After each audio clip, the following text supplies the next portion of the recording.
लक्ष्य हमारा हर किसान की आमदनी दुगनी, लक्ष्य हमारा हर किसान की आमदनी दुगनी। ऐसी नई नई तरकीबें अब हमको है चुननी। इस कार्यक्रम के प्रायोजक है कृषि एवं किसान कल्याण मंत्रालय, भारत सरकार। प्रधानमंत्री किसान मान धन योजना। मिलेगा पेंशन का सहारा, कृषक ना होगा बेसहारा। जुड़ेगा खुशियों से नाता, कटेगा सुख से बुढ़ापा। सुरक्षित होगा अन्नदाता, सुरक्षित होगा अन्नदाता। प्रधानमंत्री किसान मान धन योजना से लघु सीमांत किसानों का भविष्य होगा सुरक्षित और 60 वर्ष की आयु से 3,000 रूपए मासिक पेंशन होगी सुनिश्चित। 55 रूपए से 200 रूपए की मासिक किश्त देकर प्रवेश कर सकते हैं। 18 से 40 वर्ष तक के किसान इस अंशदायक योजना में सरकार देगी बराबर का योगदान। सभी किसान भाई बहन इस योजना के लाभ के लिए जन सेवा केंद्र में जाएं और अपना निःशुल्क नामांकन कराएं। प्रधानमंत्री किसान मान धन योजना, अन्नदाता के परिश्रम को संबल, पेंशन से सुरक्षित उनका कर। कृषि एवं किसान कल्याण मंत्रालय, भारत सरकार द्वारा जनहित में जारी। अरे क्या कर रहा है? इधर इधर इधर हम बोल रहे हैं तेरे बीजू का। उतला बोल रहा है? पक्षियों से तो हम खेत को बचा लेते हैं, पर इन घातक रसायनों से कैसे बचाएं? मतलब? देख बेटा, तू जो ये अंधाधुंध रसायन मिलाता है ना, मिट्टी की सेहत बिगड़ने लगी है। और जब माटी ही कमजोर पड़ जाएगी तो उपज कैसे सेहतमंद होगी? अरे पहले ऐसा नहीं था। पूछना अपने बड़े बुजुर्गों से, कैसे फसल लहलहाती थी, शुद्धता झलकती थी। हाँ, माटी भी तंदुरुस्त और लोग भी। अब पहली वाली बात कहाँ? पर अब तो सब यही डाले हैं। सब नहीं, आज भी लाखों जागरूक किसान परंपरागत विधि से फसल उगा रहे हैं। खर्चा कम और उपज की कीमत भी बेहतर पा रहे हैं। सच है? रे बेटे, एक्सपीरियंस से बता रहे हैं। धूप में बाल सफेद नहीं किए हैं। हाँ। ठीक है भाई, मैं भी आज से जैविक खेती शुरू करूंगा। माटी से प्रेम की परंपरा है, परंपरागत खेती। नमस्कार, 100.1 मेगाहर्ट्ज पर ये आकाशवाणी का FM गोल्ड चैनल है।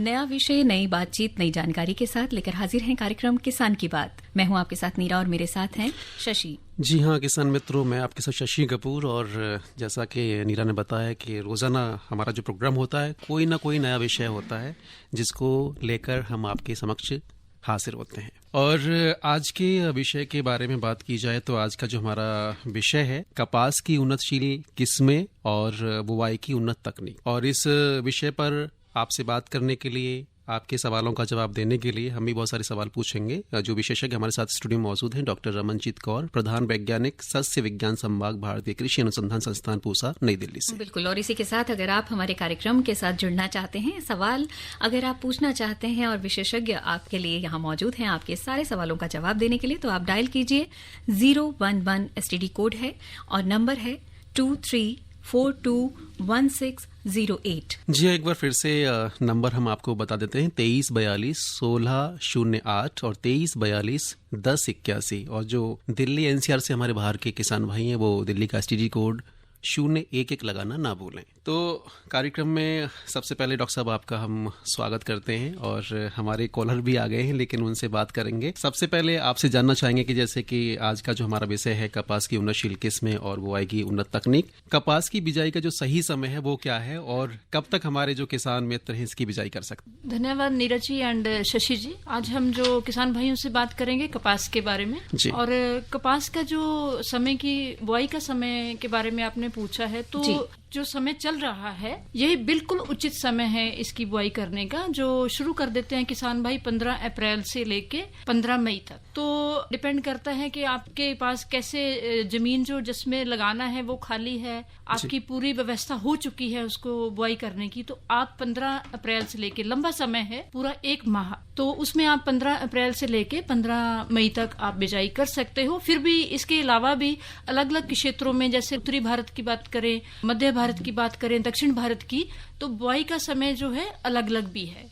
और जो बरानी क्षेत्र है उसमें थोड़ा लेट भी, जैसे मानसून सीजन आता है, बारिश होती है पहली, उसके साथ हम बुआई का समय जो है वो तय कर सकते हैं। जी बिल्कुल। तो डॉक्टर साहब, ये तो बात रही कि हमारे जो किसान मित्र हैं कब तक कपास की बिजाई कर सकते हैं, और अब हम आपसे जानना चाहेंगे कि जो कपास की उन्नतशील किस्में हैं वो कौन कौन सी हैं, और कपास की किस्मों का चयन करते समय जो हमारे किसान मित्र हैं उनको किन किन बातों का विशेष तौर पर ध्यान रखना बहुत जरूरी है।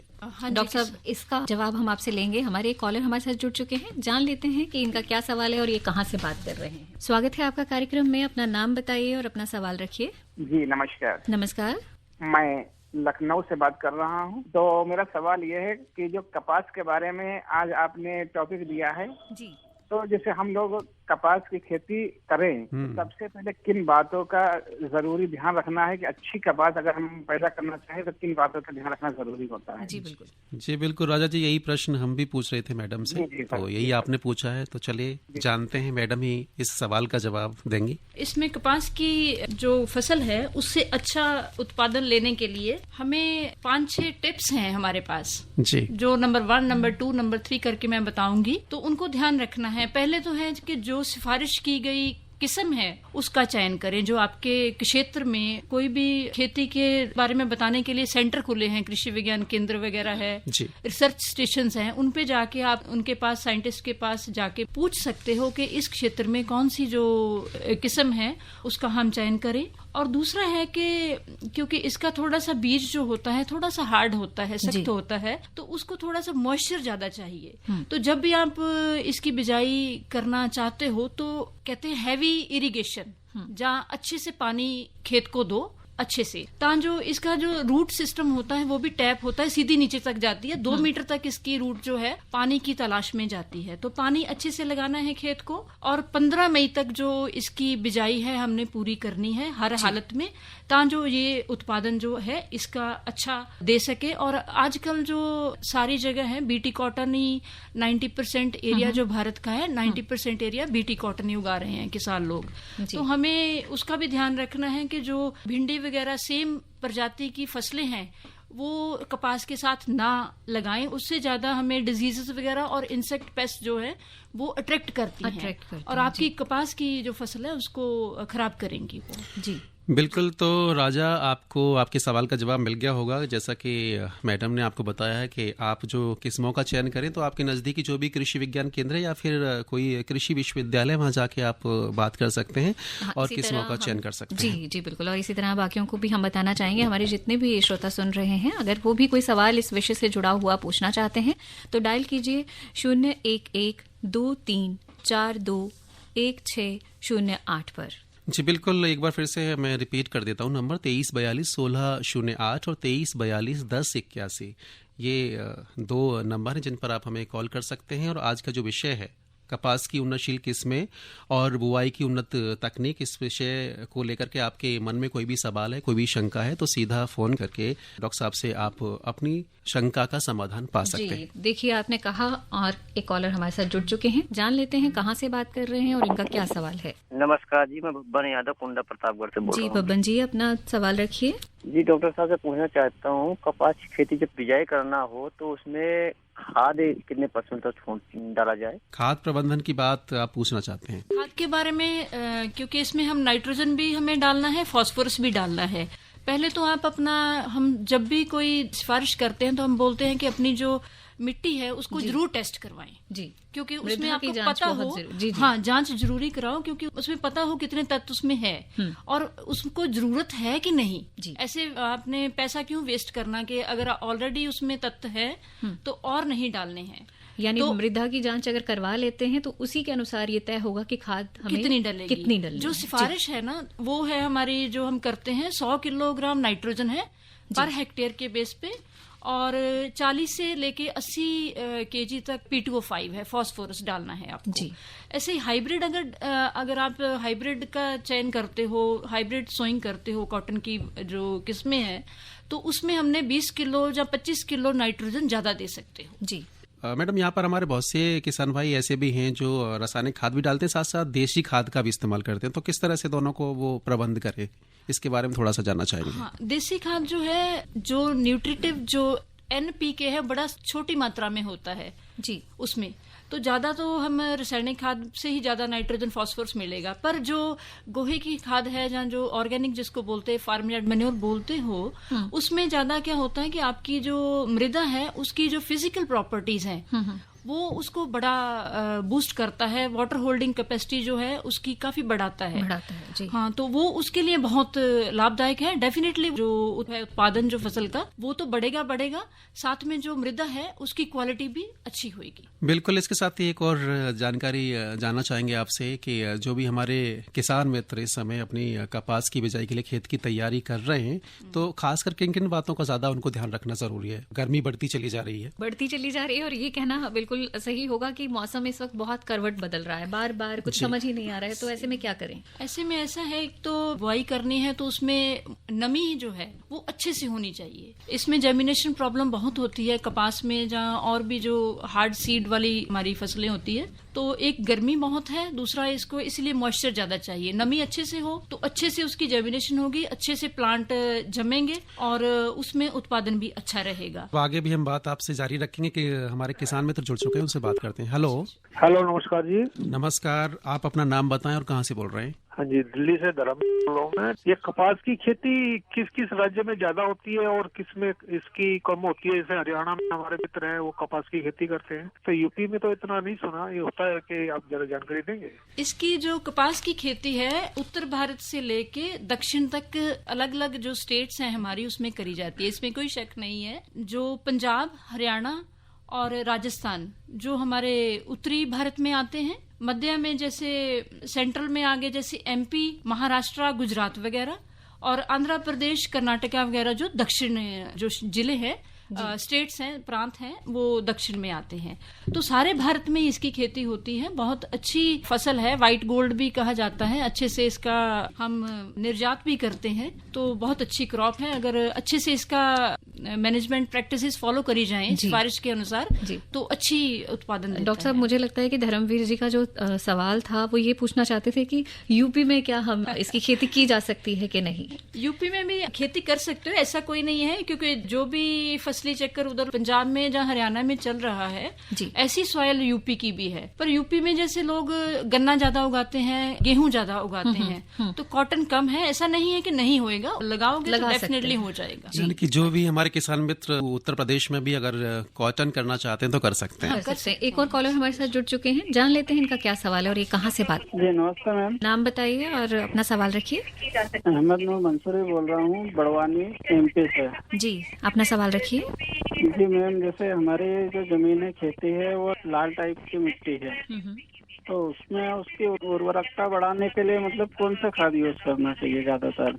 देखिए, एक तो मृदा की जांच करवाएं उसमें कितने तत्व हैं, और दूसरा है कि जो ऑर्गेनिक खाद है फार्म यार्ड मैन्योर वो डाल के उसकी आप बढ़ा सकते हो। और अगर आपको खाली टाइम मिल रहा है 1-2 महीने का, जैसे आपने अभी जो गेहूं है वो हार्वेस्ट हो गया तो 2-3 महीने आपको मिल गए राइस से पहले या मेज से पहले या अरहर से पहले, तो ये 2-3 महीने आप ढेंचा, सस्बेनिया या मूंग उगा के उसकी ग्रीन मैन्योरिंग कर सकते। तो ग्रीन मैन्योरिंग क्या काफी मात्रा में नाइट्रोजन भी डालता है और साथ के साथ उसकी जो फिजिकल प्रॉपर्टीज हैं सॉइल की, आपकी मृदा को, वो जो भी आप फर्टिलिटी बोल रहे थे उसको बढ़ाएंगे। बिल्कुल। तो आपको आपके सवाल का जवाब मिल गया होगा और हम चाहते हैं कि आप कपास की खेती करना चाहते हैं तो आप अपनी जो मृदा है उसका परीक्षण जरूर करवा लें, ताकि आपको पता चल जाए कि किन किन पोषक तत्वों की कमी है। डॉक्टर साहब, आपसे बातों का सिलसिला जारी रहेगा, लेकिन हमारे ऐसे भी बहुत से प्रगतिशील किसान हैं कि जो कुछ अलग कर रहे हैं और खेती में अच्छी खासी कमाई कर रहे हैं, यानी कि जो रासायनिक खादों का उपयोग नहीं करते, जैविक खादों का उपयोग करते हैं। तो ऐसे ही हमारे एक प्रगतिशील किसान हैं जिनका नाम है भगवान राव, जो कि जैविक खेती करते हैं। तो ये अपने अनुभव साझा करते हैं, आइए सुनते हैं। मेरा नाम भगवान राव सालुंके, ग्राम बड़वी, तहसील महेश्वर, जिला खरगोन, मध्य प्रदेश से। मैं पिछले 7 सालों से जैविक खेती कर रहा हूँ। शुरुआत में मैंने सब्जियों का काम चालू किया था, जिसमें 2 से 3 सालों तक मैंने सब्जियों का काम किया। मुझे शुरू में दिक्कतें आई थी, मार्केट की समस्या हुई थी। जैसे आसपास जो शहर है यहाँ पे जैविक कोई जानता नहीं था उतना, तो दूर शहरों में मैंने सब्जियों का काम चालू किया। उसके बाद में सब्जियों में थोड़ा सा लॉस होने लगा। जैसे मान लो कि सब्जियों की खपत कम होती है, इसलिए मैंने 3 साल के बाद में सब्जियों का काम बंद करते हुए दूसरी चीजें चालू की, जैसे गन्ना उगाया, केले उगाए, पपीता उगाई, और इसके साथ में हल्दी, तुअर, गेहूं, चना, ये सीजन वाइज सारी चीजें करता गया मैं। तो इसमें मुझे जैसे गन्ने से गुड़ बनाना, तो गन्ना उत्पादन किया, इससे गुड़ बनाया, गुड़ की डिमांड अच्छी होने लगी, और ये मान के चलिए कि आज मेरा गुड़ मध्य प्रदेश के अलावा राजस्थान, गुजरात, महाराष्ट्र 4 राज्यों में गुड़ मेरा जा रहा है। और गुड़ में गन्ना उगाता हूँ 2 एकड़ के आसपास, जिसमें मुझे उत्पादन मिलता है 20 से 25 क्विंटल के आसपास, और सारा गुड़ जो भी है घर से ही सेल हो जाता है। इसके साथ में जो जमीन बची हुई है, 6 बीघा जमीन है टोटल मेरे पास, 3 बीघा में दूसरी फसलें करता हूँ, जैसे हल्दी हुई, तुअर है, और बरसात में उसमें थोड़ा सा अपना तुअर के साथ साथ में मैं हल्दी वगैरह ये सारी चीजें करता हूँ। उत्पादन इनमें भी बढ़िया मिल रहा है। अब मुझे शुरुआती दौर में दिक्कत आई थी, लेकिन अभी फिलहाल में उत्पादन अच्छा मिल रहा है और इनके रेट भी अच्छे मिल रहे हैं। और जो बीमारियों का प्रकोप है, शुरू में समस्या आई थी, लेकिन फिलहाल में कोई समस्या नहीं है। अभी बढ़िया मुझे उत्पादन मिल रहा है और मैं जैविक खेती से बहुत संतुष्ट हूँ। और साथ साथ में मैं किसानों को ये कहना चाहता हूँ कि जैसे बहुत सारे किसान बीमारियों से परेशान होते हैं जैविक खेती में, तो इसमें सबसे अच्छा फार्मूला है वो है मिट्टी का स्प्रे। मतलब मिट्टी और अरंडी के तेल का स्प्रे फसलों पे करना चाहिए, जिससे कीट पतंगे नहीं लगते फसलों पे, और साथ में जो न्यूट्रिशन है वो न्यूट्रिशन की पूर्ति भी करता है। तो मैं किसानों को बताना चाहूँगा कि इसको बनाने का जो तरीका है वो कैसे बनाए। एक 200 लीटर का ड्रम, जिसमें 200 लीटर के आसपास पानी रहता है, और उसमें 30 किलो के आसपास मिट्टी लेना है। मिट्टी आप किसी पेड़ के नीचे की ले लो, जैसे नीम है या बड़ है, इसके पेड़ के नीचे की मिट्टी रहेगी तो और अच्छी है ये। और उस मिट्टी को एक बर्तन में निकाल के उसमें 500 ml अरंडी का तेल डालना है। अरंडी के तेल को दोनों हाथ से मिट्टी में मिक्स करके फिर जो पानी का ड्रम है उसमें डाल देना है, और उसको कम से कम 30 मिनट तक डंडे की सहायता से हिलाएं। हिलाने के बाद में जो मिट्टी है वो नीचे बैठ जाएगी। फिर आप जो भी आपका स्प्रे पंप है उसमें कपड़ा लगा करके उसको छान के, जो भी आपकी फसल हो, ये सारी फसलों पे काम करता है। जैसे सब्जियां हो या गेहूं, चना, जो भी फसलें हैं आप सभी फसलों में डाल सकते हैं। ये स्प्रे करने से आपको 4 रोज के बाद में बहुत ही अच्छा रिजल्ट देखने को मिलेगा, जो किसी केमिकल या किसी जैविक प्रोडक्ट में नहीं मिलता, उससे शानदार रिजल्ट इसका मिलेगा। पिछले 2 से 3 सालों से यही फार्मूला अपना रहा हूँ। इसमें मैं अभी जैसे जायद में अभी जो मूंग है, मूंग में मैंने मात्र 2 स्प्रे किए हैं, और केमिकल खेती वालों से मेरे मूंग बहुत ही बढ़िया है और बहुत ही शानदार है, और उसका उत्पादन भी मुझे अच्छा मिल रहा है। हर जोखिम से निकल कर फसल आए, सुरक्षित हो जाए।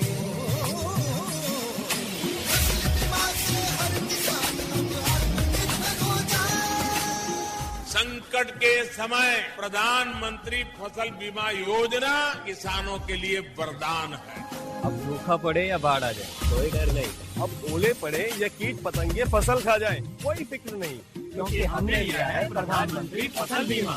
बुआई से फसल कटाई तक हर जोखिम का दावा, न्यूनतम प्रीमियम पर अधिकतम भुगतान का वादा। योजना से हर साल जुड़ रहे हैं 5 करोड़ से ज्यादा किसान। अब आपकी है बारी। नजदीकी कृषि कार्यालय, सहकारी समिति, बैंक शाखा, अधिकृत बीमा कंपनी या जन सेवा केंद्र में स्वेच्छा से करा सकते हैं पंजीकरण। फसल बीमा पोर्टल या फसल बीमा ऐप द्वारा भी कराया जा सकता है पंजीकरण। प्रधानमंत्री फसल बीमा योजना, आपकी फसलों का संपूर्ण सुरक्षा कवच। कृषि एवं किसान कल्याण मंत्रालय। किसान की बात प्रोग्राम में किसान मित्रों एक बार फिर से आपका स्वागत है। आपको फिर से जानकारी दे देते हैं ताकि आप हमें कॉल कर सकें।